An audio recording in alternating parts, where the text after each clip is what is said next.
But to remind you, Putin critic and Wagner boss Yevgeny Prigozhin has been listed as a passenger on a jet that has been shot down this afternoon north of Moscow. But first, unbelievably, my friends, it's not even a year since Liz Truss was appointed PM, really.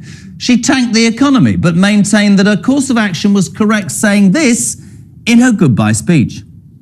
We simply cannot afford to be a low-growth country where the government takes up an increasing share of our national wealth and where there are huge divides between different parts of our country. It means delivering growth that will lead to more job security, higher wages, and greater opportunities for our children and grandchildren. Now, of course, Jeremy Interesting Hunt was brought in to steady the ship, taking the UK, my friends, to the highest rate of taxation in 70 years. 70 years. And now this country has £2.58 trillion worth of debt. Yeah, that's trillion with a T. That is 98.5% of this country's entire output. Now, a couple of weeks ago, Hunt insisted, strangely, that his plan was working. Any rise in interest rates is a worry for families with mortgages, for businesses with loans. But underneath that decision is a forecast that says that this time next year, inflation will be 2.8% and we will have avoided recession. And what the Bank of England governor is saying is that we have a plan that is bringing down inflation solidly, robustly and consistently. So the plan is working, but what we have to do as a government is make sure we stick to that plan. We don't veer around like a shopping trolley. We stick to that plan so that families and businesses can start to feel the benefits of that plan actually working. Interesting, the Chancellor, of course, under pressure from all sides, with former ministers, think tanks and many in the media calling for tax breaks to save the UK economy. The question tonight is, will his plan work and how long will it realistically take? Joining me to discuss this is the CEO of Fair Money, Dr. Roger Gewolb. Rog, delighted to have you on again. Thank you. You're not a fan, are you, of Jeremy Hunt per se, but you can see the importance or understanding behind his decisions. For people watching this tonight who are struggling, they just see the highest taxation in 70 years. They see no light at the end of the tunnel, Rog.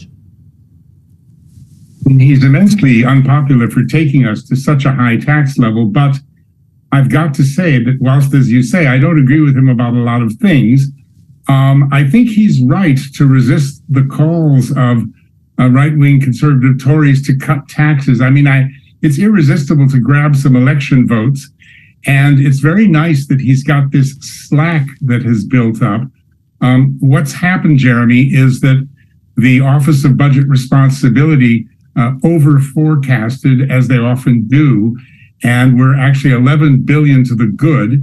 And secondly, Jeremy's stealth taxes of some months ago have brought a lot more people into the net and collected an awful lot more money.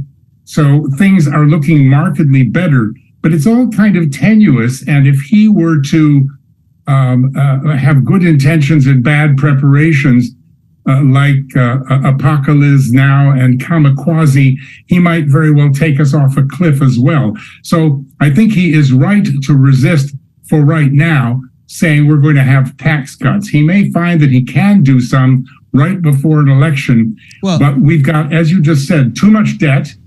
And what you didn't mention is on top of that debt, the interest rates are crushing, Jeremy. I mean, the Bank of England used to make money off QE, quantitative easing, printing money in Earth Talk.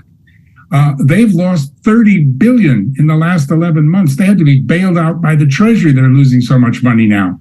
So to rack up more interest by cutting tax revenues is not a smart thing right now. Very dangerous. I mean, I get that, and I think it's quite interesting. People would say his was an impossible task after Truss and Kwarteng had tanked the economy. Many people, though, on the right saying that Truss, in terms of long-term belief and thought, was probably right. But you said something that's quite interesting, Roger. You said, you know, he's not going to just do it to grab election votes. But the cynics amongst us would go, no, he's going to wait 16 months and then he's going to make tax cuts when the situation's better because he wants to try and win the next election. I always try and make this show, if I'm honest, about the people in the United Kingdom outside Westminster, outside Kensington, who are struggling, the North and the South. And they look at a government who are doing nothing to help them. And they, that middle core, if you like, the middle core, they will decide the next election. And I think it's I would like to be seeing a government giving something back, or at least explaining to people in a bit more detail how it's going to get easier. Because at the moment,